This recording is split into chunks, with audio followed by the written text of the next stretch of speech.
So let's talk now about espresso. Espresso is one of the coffee brewing methods that you can use to prepare a cup of coffee. Which is the main difference between espresso, that it's prepared with an espresso coffee machine, and the other brewing coffee methods, especially the water pressure. In the espresso coffee machine there is a pulp, an electrical motor that can provide a high water pressure that applied on the ground coffee cake, it's able to extract the best that you can from roasted ground coffee. The pressure that you need, it's about 9 bar. This is a very important parameter to have in mind, because without this high pressure you cannot prepare an espresso cup. Another thing that distinguishes the espresso beverage from the others is that on the top of you will have a layer that it's technically a foam that we called here in Italy crema. You should know that the espresso brewing method was invented in Italy. The first steam machine was introduced in the market at the beginning of the 20th century. We are talking about 1902. And was developed through this more than 100 years until reaching the modern espresso technology. So we have here an example of that. The espresso brewing preparation doesn't start on the machine, but start on the grinder. So it's important to find two parameters: coffee dose and grinding size.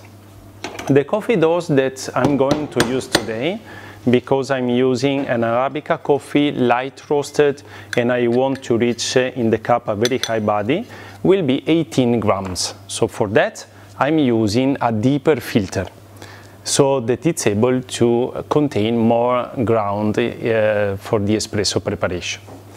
The other parameter that we were talking about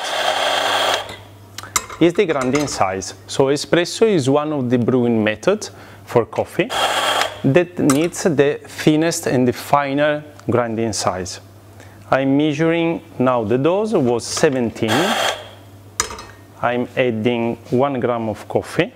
Now it's a little bit too much. Okay.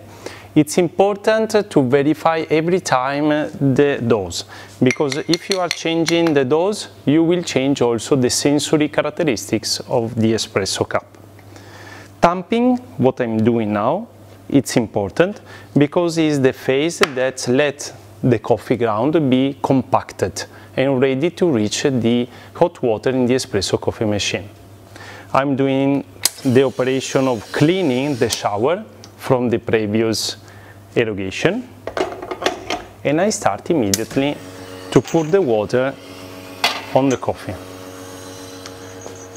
So the first seconds you saw that the coffee is not coming out from the spouts because there is a pre-infusion. So the water comes gently on coffee.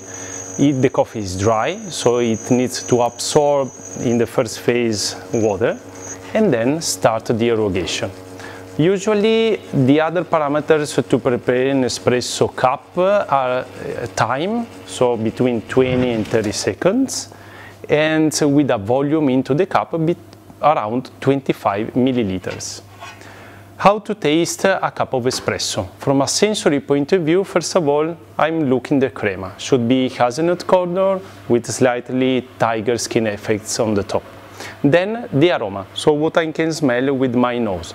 So I bring the cup to my nose, starting to smell and to evaluate all the aroma that the cup has. In this case, toasted bread, roasted hazelnut, slightly fruity, in particular lemon scale caramelized one, a little bit of honey, so it means slightly floral, with a hint of spicy, could be like white pepper. After that, I take a sip in my mouth, starting to evaluate the tastes, mouthfeel and aftertaste.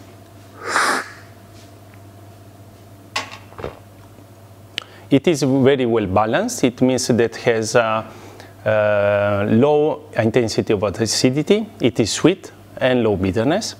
The body is medium and the aftertaste is quite intense, and I can perceive, let me perceive it better, yeah, always toasted bread, roasted hazelnut, dark chocolate, with a hint of spicy like white pepper. I think that is the best description. And the aftertaste is long.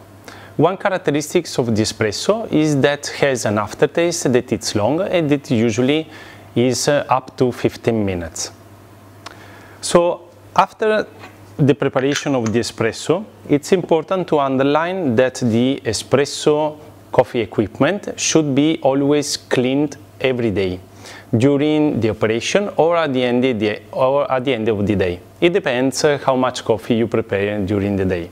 So you have to use proper cleaning products to clean regarding the coffee, absolutely the filter, the whole filter, the shower, and the internal part of the head group.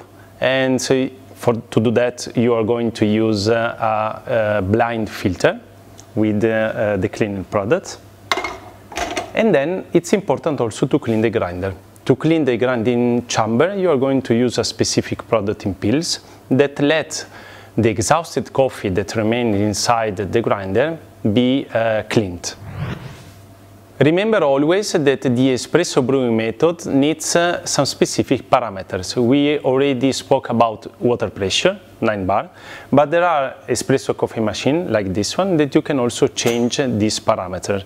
The water pressure should be always, let me say, at the major time of your extraction, around 9 bar.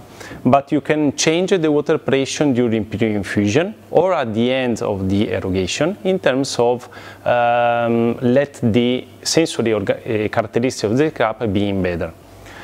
It's important also the water temperature. Let me say that a very good range of water temperature for specialty coffee could be around 90–94 Celsius degrees, and the water temperature should be taken and measured here, just outside the shower, in this point. There is a specific temperature probe to be used for that. It's called SCASE device that has a temperature probe inside a filter, and that can let you know exactly the water temperature during the aerogation. After that, remember always that the brew ratio is important, how many grams and how many grams of ground coffee and how many grams of liquid you have into the cup, and decide it to choose one on another one depending on the sensory characteristics of your espresso. So, thank you very much for your kind attention. If you need any question, any other information, if you want to join our coffee courses, or if you want to come with us in the coffee producing countries, just write us an email.